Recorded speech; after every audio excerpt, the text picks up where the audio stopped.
From Hollywood, it's Dream Time.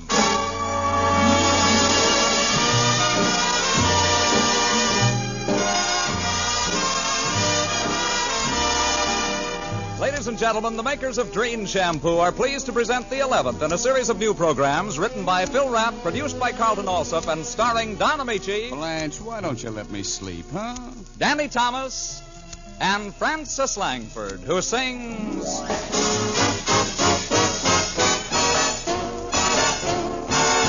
Somebody loves me, I wonder who he can be. Somebody loves me, I wish I knew. Who can he be? Worries me. For every boy who passes me, I shout, hey, maybe you were meant to be my loving baby. Somebody loves me, I wonder who.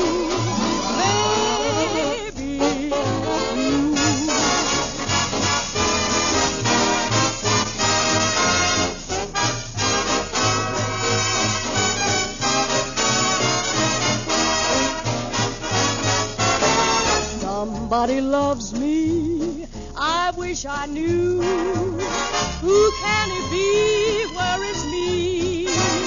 For every boy who passes me, I shout, hey, maybe you were meant to be my loving baby.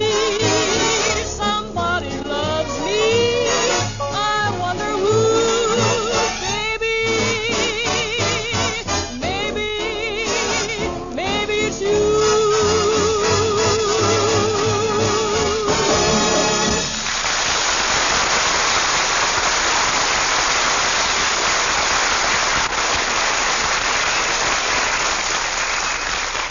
Not 50%, not 75%, but 100%.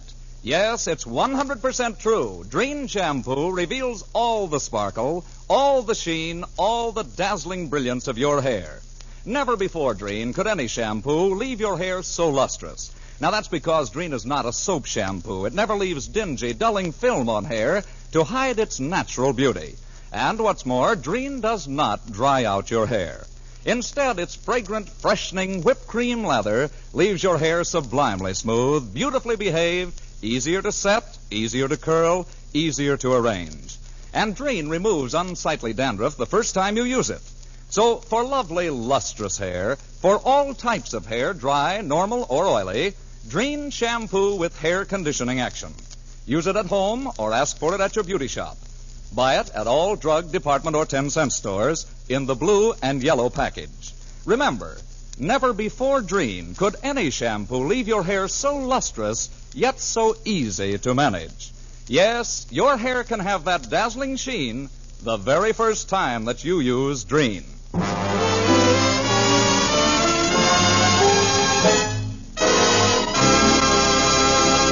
And now here is your host for the evening, Don Ameche.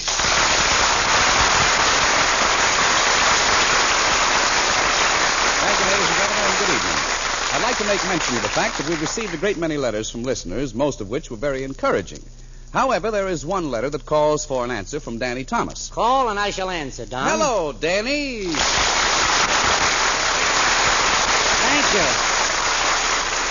Thank you. What's the gist of the note, Don? Well, it's just this. The writer, a lady of middle age, I should guess, suggests that you sing a serious song now and then. Well, her suggestions may be well meant, Don, but serious songs are for serious singers. No question about it. A man has to be trained in the art of delivering a ballad. No question about it. And I'm a comedian. I said I'm a comedian. Seems to be a question about it. No, not in my mind, Danny. But this lady has an idea that you shouldn't be facetious all the time. She thinks jokes are cheap. She does, huh? Wait till she has to buy a few. At any rate, the letter is very complimentary, and she goes so far as to compare you with Al Jolson, possibly the greatest entertainer of all time. No question about that. She wants to know why you don't sing the kind of songs he did. Well, you just don't write tunes like that today. Besides, Jolson had a wonderful gimmick. Gimmick? Weenie. Squeeze. That's a songwriter's jargon for trick. Oh. Look, he sang about his mother, his kid Sonny Boy, and his home in Alabama all in one season. That's pretty powerful stuff, kid. That's quite a gimmick. I mean, what have we got to sing about? You know we can't sing about mother. We'd be called corny. After all, you got to remember, this is the atomic age.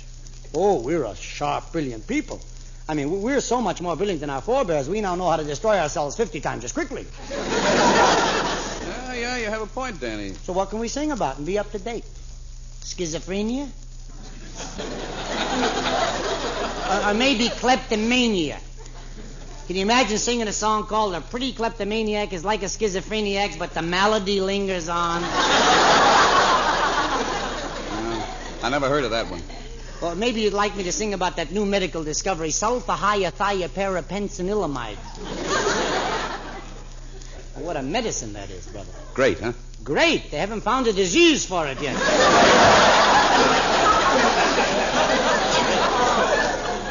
But there is one subject that is abreast of the times and still has a great depth. Archaeology. Or is it archaeology? Well, I wouldn't know. Are you qualified to sing about the study of lost races? I haven't had a winner all season. But,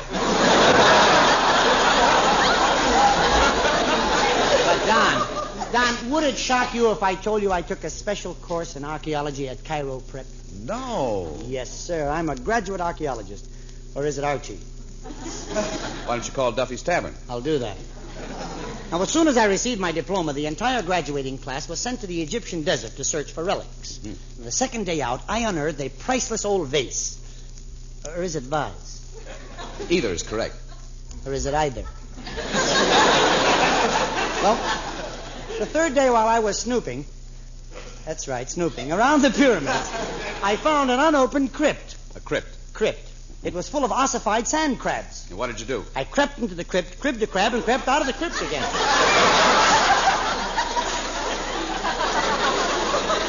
I'm glad you made it. Me too. I pushed on another 10 miles and bagged the biggest trophy of the whole expedition. I discovered the remains of the great Prince Tut. No. Yes. Where? He weighed 300 pounds in his sandals and toga. Oh, say, that's a big mummy. Oh, you might say he was the daddy of all mummies. There he was, shrouded in his wrappings and covered from head to foot with precious gems, lying inside this weird Egyptian tomb. Sphinx? A little. But what can you expect? I mean, what can you expect from a man who's been dead for 3,000 years?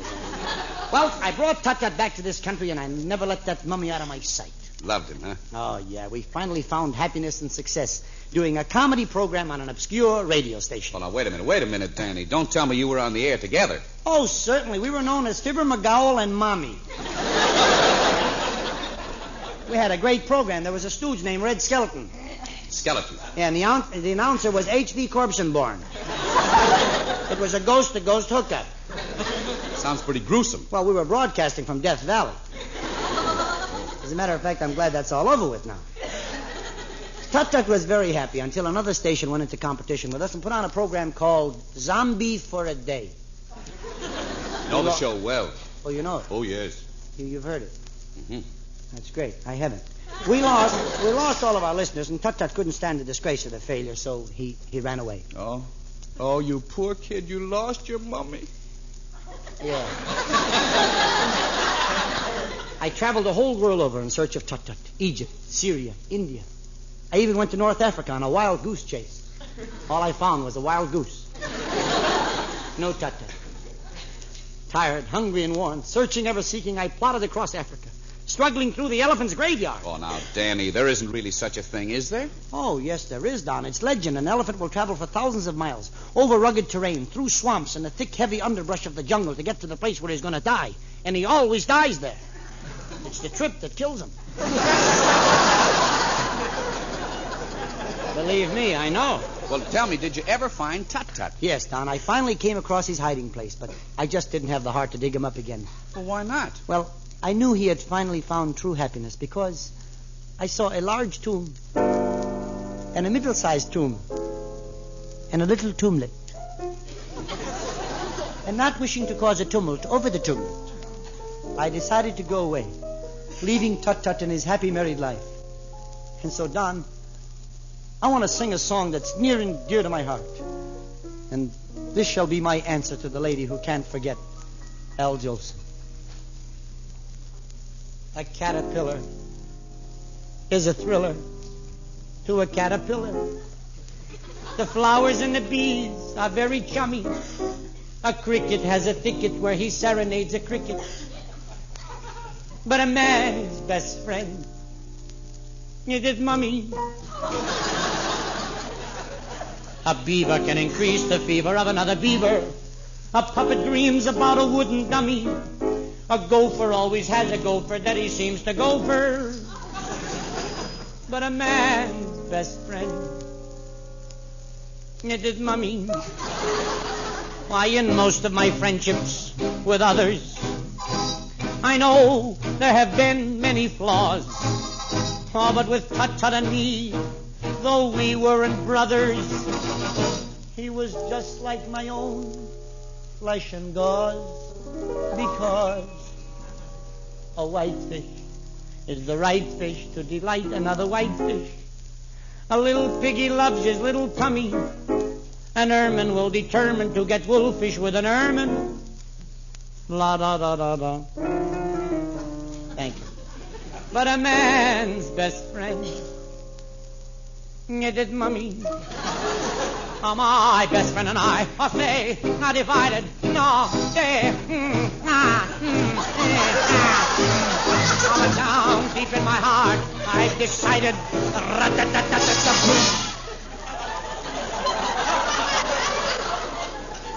to make every day a mummy's day. A turtle who's a flirtle find excitement with a turtle. A little lamb adores his honey lammy. A sea bass who's a he bass loves a sea bass who's a she bass. La da da da da. Now I don't intend to offend the mammy down in Alabama, but a man's best friend right to the end is his mummy. Sorry, Jolson, not his mammy.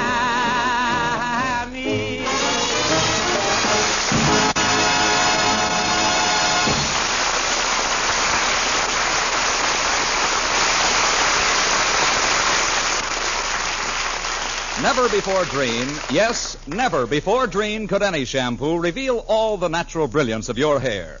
Never before Dreen could any shampoo leave your hair so lustrous yet so easy to manage. When you Dreen your hair, you bring out all its sparkling highlights. When you Dreen your hair, you glamorize all its soft, thrilling texture. When you Dreen your hair, you remove all luster-dulling film and unsightly dandruff. And more, Dreen's rich whipped cream lather leaves your hair easier to set, easier to curl, easier to arrange. So for lovely, lustrous hair, for all types of hair, Dreen shampoo with hair conditioning action. Never before Dreen could any shampoo leave your hair so lustrous, yet so easy to manage. D-R-E-N-E, Dreen shampoo.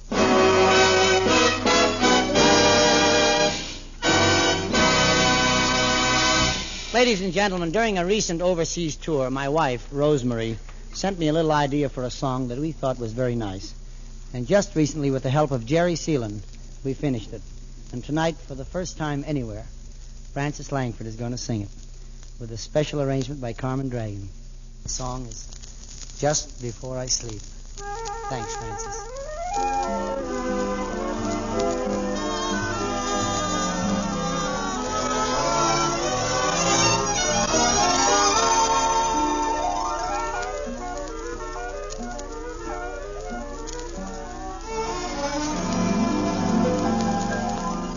Just before I sleep,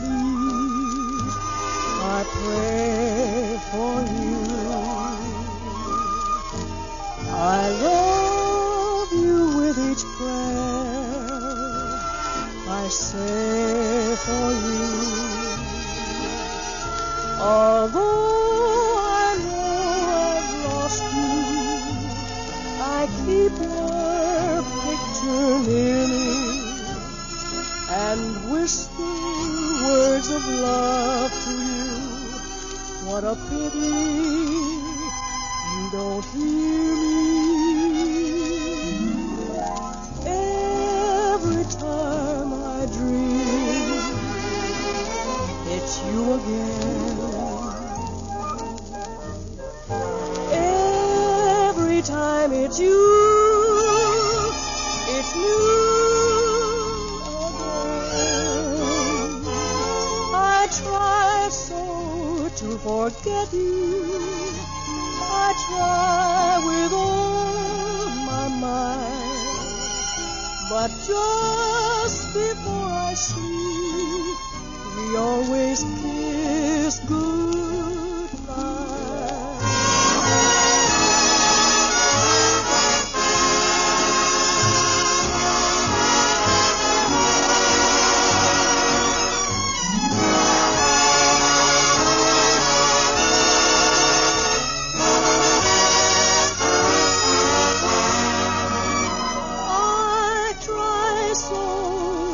Forget you.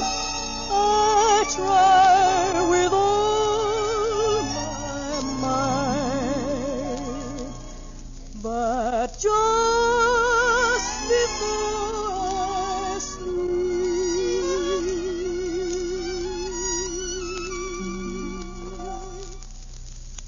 we always kiss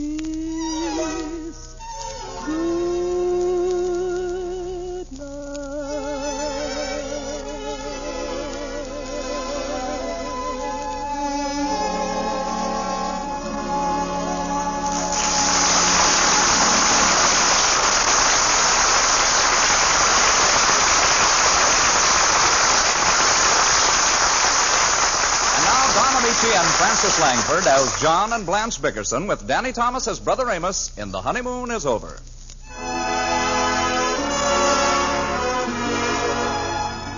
The Bickersons have retired. Mrs. Bickerson lies rigid but awake in the darkness as poor husband John, victim of an obscure type of insomnia that prevents other people from sleeping, exhibits the telltale symptoms of his dread affliction. Listen.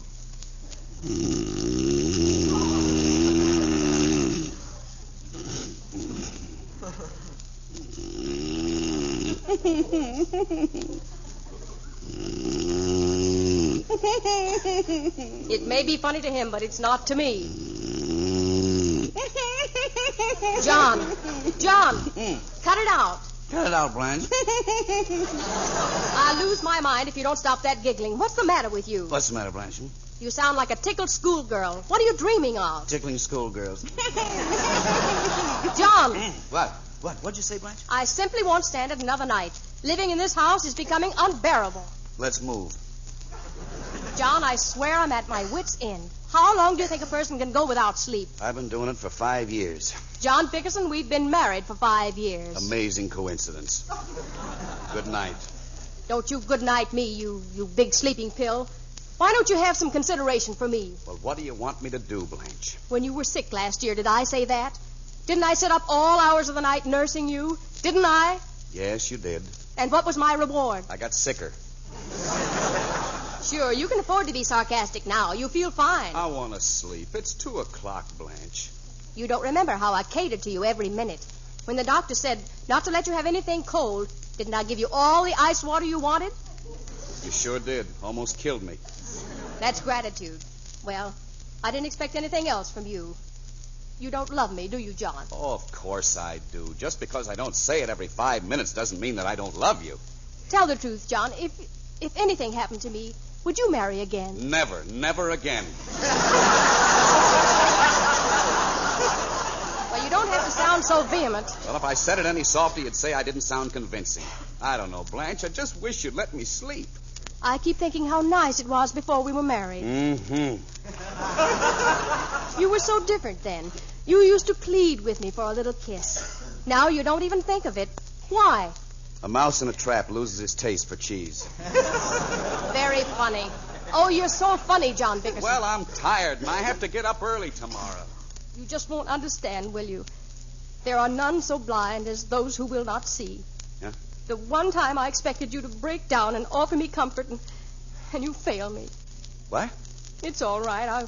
I'll struggle through it alone.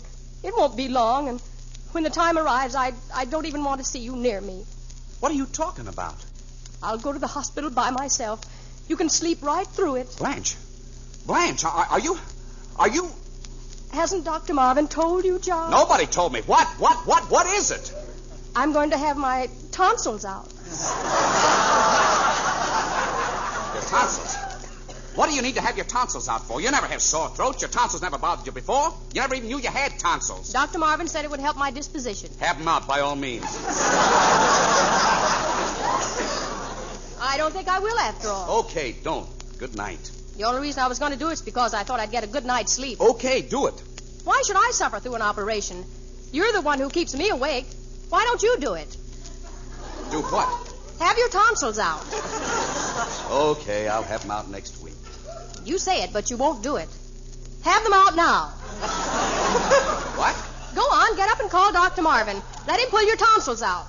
Blanche, are you insane? It's 2:30 in the morning. The hospital stays open all night. Go on, let him pull your tonsils out. I haven't got any tonsils. I had them out when I was 9. Well, you need some new ones by now. Let him put some in. Oh, this is awful. You're deliberately trying to keep me awake. You know I have to get up early and go to work. Oh, don't make your job sound so important. If you take a day off, nothing will happen. No, nothing will happen except I lose a day's pay. I need all the money I can get. I got to make a payment on the car tomorrow. Where will you get that? I've got it. There's $84 locked in the desk drawer. 60. 84. I looked yesterday. You didn't look today. There's only 60. What happened to the other $24? Don't look at me, John. Blanche, there are only 2 people who have a key to that drawer. You and I, and there's $24 missing. Well, we'll each put back $12 and say no more about it. How do you like that? Blanche, what did you do with that $24? I spent it. I bought some perfume. Perfume? $24 worth? How could you carry that much?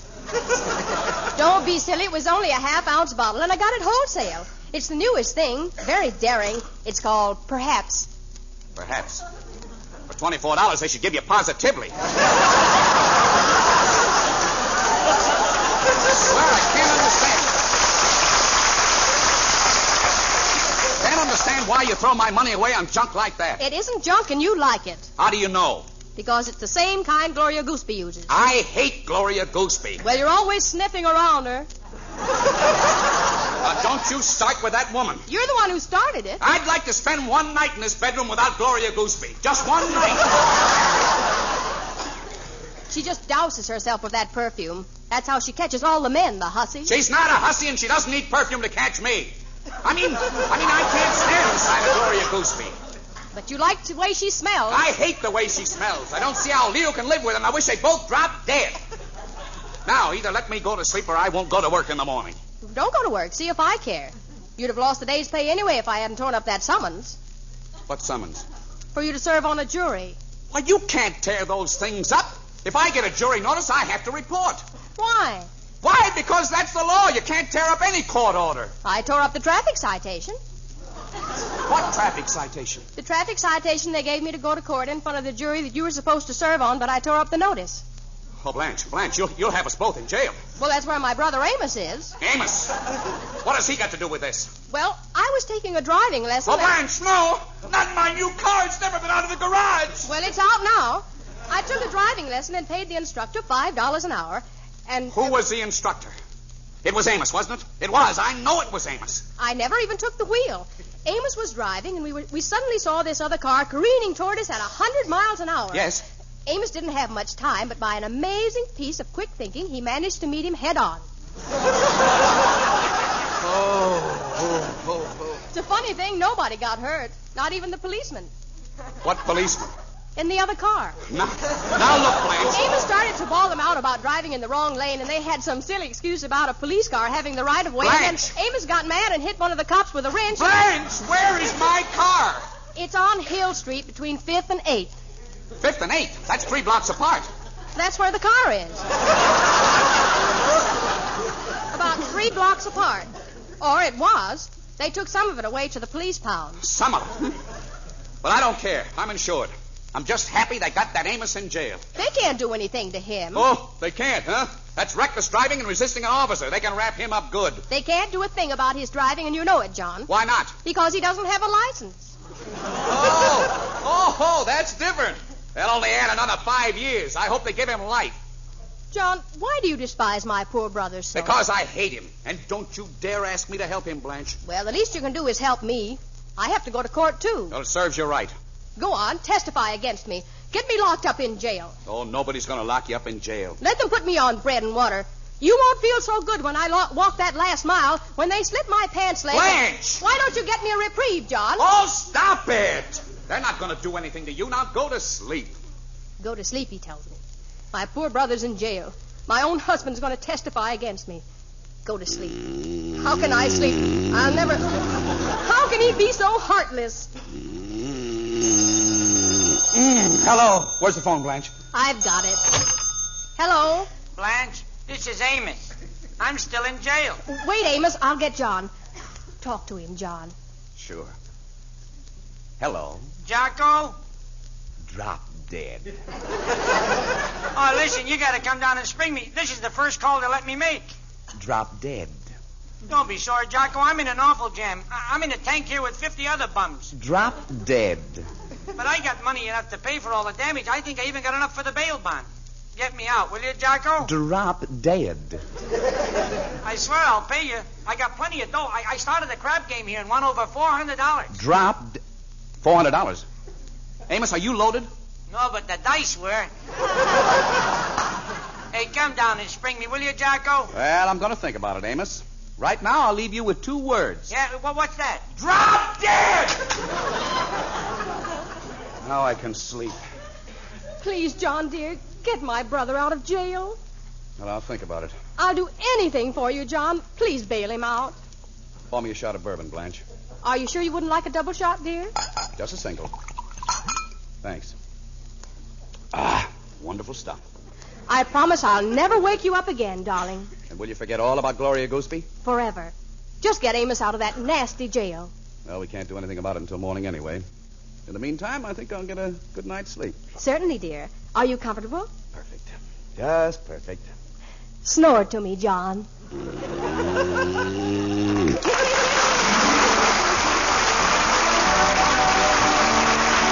This is Toby Reed reminding you, never before dream. Yes, never before dream could any shampoo reveal 100% of the natural luster of your hair. Listen next Sunday for another pleasant half hour with Don Ameche, Danny Thomas, Frances Langford, Carmen Dragon and his orchestra. And now here is... Don Ameche wishing you good days, good nights, and good luck until we meet again. Everybody's talking about Dreft, the greatest dishwashing discovery in 2,000 years. Dreft, D-R-E-F-T, Dreft. Procter & Gamble's sudsing miracle. It gets dishes so clean they shine even without wiping. Yes, it makes even glasses sparkle like jewels. Dreft simply can't leave any streaks on dishes the way all soaps do. Why, with Dreft, your nicest glassware positively shines. Dreft is kind to your hands, too. Get Dreft in the bright green package. That's D-R-E-F-T, Dreft. Danny Thomas appeared by arrangement with Metro-Goldwyn-Mayer, producers of the human story behind the atom bomb, the beginning or the end. Danny Thomas's song was written by Jerry Seelan with special music by Carmen Dragon. Ladies, it's more important than ever that you save kitchen fats every day, every mealtime. To help get more soap, fabrics, and other items you want and need, save those fats. The need is urgent, the reason sound. And dealers now pay more per pound. This is NBC.